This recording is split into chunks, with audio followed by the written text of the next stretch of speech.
semuanya, pada video kali ini saya akan membahas tentang manajemen peserta didik dan manajemen sarana prasarana sekolah. Kedua hal ini merupakan bagian penting dalam manajemen pendidikan karena sangat berpengaruh terhadap kelancaran proses belajar mengajar di sekolah. Dengan manajemen yang baik, kegiatan pendidikan dapat berjalan teratur, efektif, dan mampu mencapai tujuan pendidikan yang diharapkan. Pertama, kita akan membahas tentang manajemen peserta didik. Manajemen peserta didik adalah proses siswa dilakukan oleh sekolah mulai dari penerimaan siswa baru, pembinaan selama proses belajar, hingga kelulusan siswa. Pengelolaan ini bertujuan agar kegiatan belajar siswa dapat berjalan secara tertib dan optimal. Peserta didik memiliki beberapa tujuan, di antara lain yaitu mengatur kegiatan agar proses pembelajaran berjalan tertib dan efektif, mengembangkan potensi, bakat, dan minat siswa, membantu siswa mencapai prestasi akademik maupun non-akademik, membantu karakter kedisiplinan siswa di lingkungan sekolah. Beberapa kegiatan yang termasuk dalam manajemen peserta didik antara lain yaitu yang pertama, penerimaan peserta didik baru atau biasa disebut dengan PDB. Sekolah melakukan seleksi dan penerimaan siswa baru sesuai dengan aturan yang berlaku. Yang kedua yaitu pengelompokan siswa. Siswa dibagi dalam kelas atau belajar agar proses pembelajaran menjadi lebih efektif. Dan yang ketiga, pembinaan dan pengembangan siswa. Sekolah mengembangkan potensi siswa melalui kegiatan ekstrakurikuler, organisasi siswa, serta kegiatan pembinaan karakter. Yang keempat yaitu bimbingan dan konseling. Guru BK membantu siswa dalam mengatasi masalah belajar, pribadi maupun sosial. Dan yang kelima yaitu pencatatan dan pelaporan. Sekolah mencatat data siswa seperti daftar hadir, nilai, serta perkembangan belajar siswa.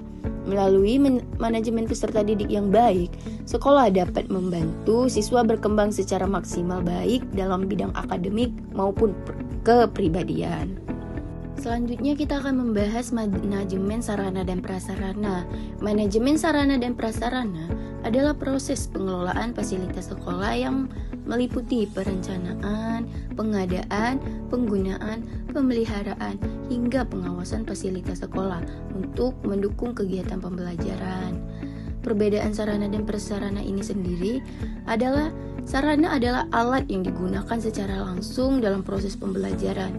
Contohnya, seperti buku pelajaran, meja, kursi, komputer, papan tulis, dan alat peraga.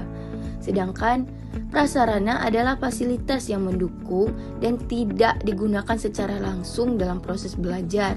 Contohnya itu seperti gedung sekolah, ruang kelas, perpustakaan, laboratorium, dan lapangan sekolah.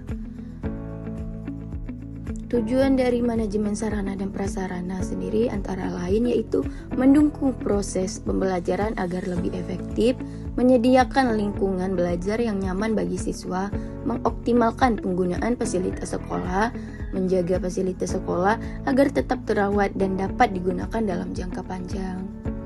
Beberapa proses dalam pengelolaan sarana dan prasarana yaitu ada beberapa proses. Yang pertama itu perencanaan kebutuhan fasilitas sekolah. Yang kedua, pengadaan fasilitas melalui pembelian atau bantuan pemerintah. Dan yang ketiga, inventarisasi, yaitu pencatatan semua fasilitas sekolah. Yang keempat, pemanfaatan, yaitu penggunaan fasilitas untuk kegiatan pembelajaran.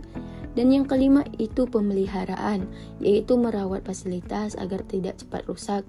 Dan yang keenam yaitu penghapusan, yaitu mengganti fasilitas yang sudah tidak layak digunakan.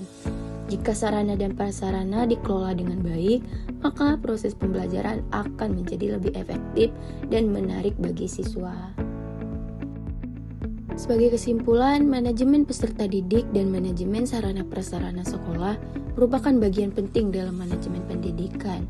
Manajemen peserta didik ini berfokus pada pengelolaan siswa, sedangkan manajemen sarana prasarana berfokus pada pengelolaan fasilitas sekolah.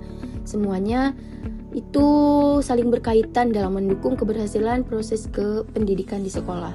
Semoga penjelasan dalam video ini dapat menambah pemahaman kita pentingnya manajemen dalam dunia pendidikan. Terima kasih atas perhatiannya. Sampai jumpa di video berikutnya.